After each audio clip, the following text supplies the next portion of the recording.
Hi, my name is Jackie Murray, and I'm the Structured Learning Technology Curriculum Specialist. I'll be guiding you through these programs, these lessons in your Structured Learning Technology curriculum. This is second grade, and we're on lesson 7 in our curriculum. So that is on coding.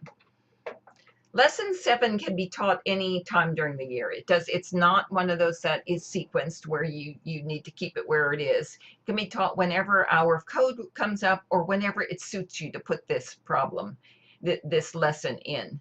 It depends on some knowledge of problem solving, math, but truly, if you've been following the curriculum, the students have that whenever you choose to address this lesson, short of the first couple lessons, of course. But if you're going with the hour of code in December, you're going to be perfectly timed to be teaching coding.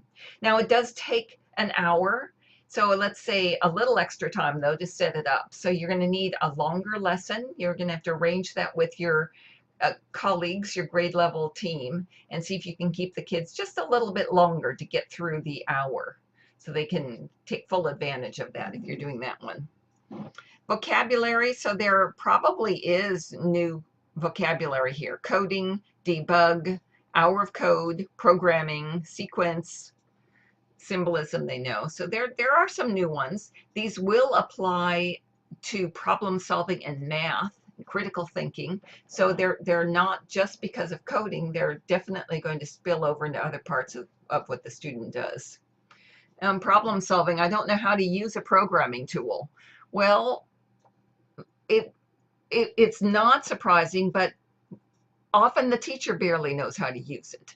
And what's required is that you are a risk taker. You are, your students are. So if you're brand new to a tool, don't be afraid to tell them that you're going to get through this together, sort of thing. You're going to be risk takers.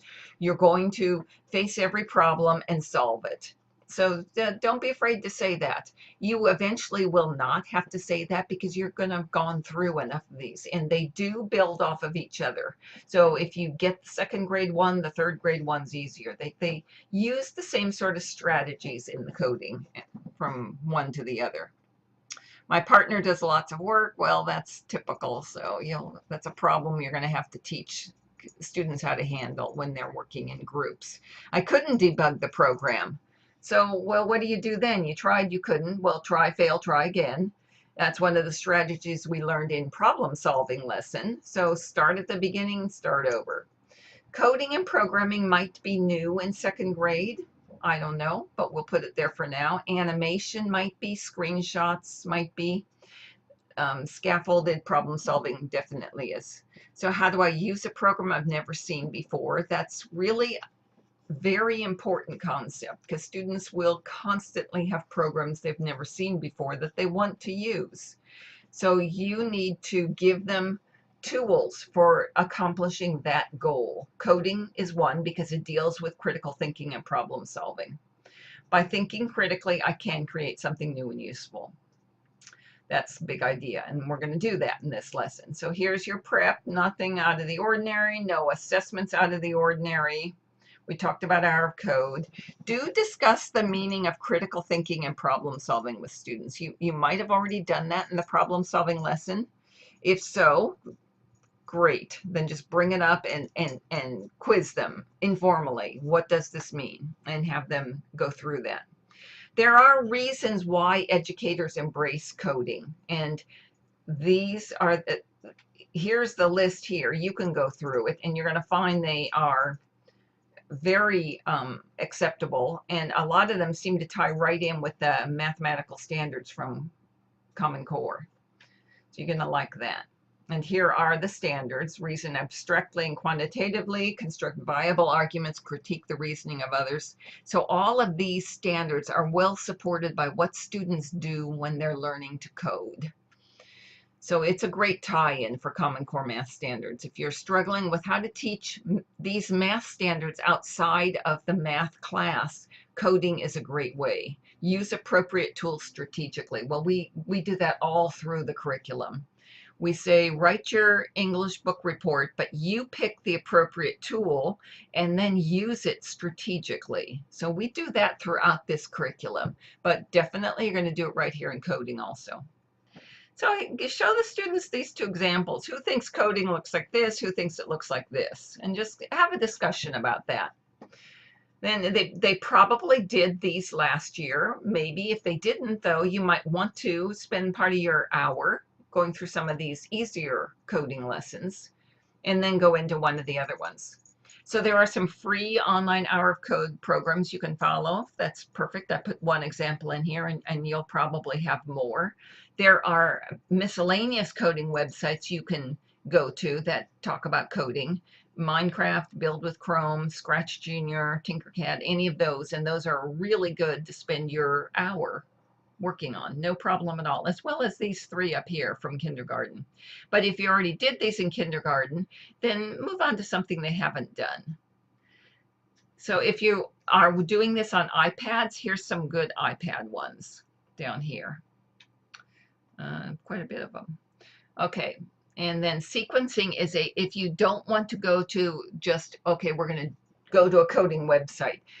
Teach sequencing and teach students how to put things in order. You can do that so many different ways, but one of them is a slideshow and then dragging and dropping the whatever the activity is in its correct order. That's sequencing. That's part of coding.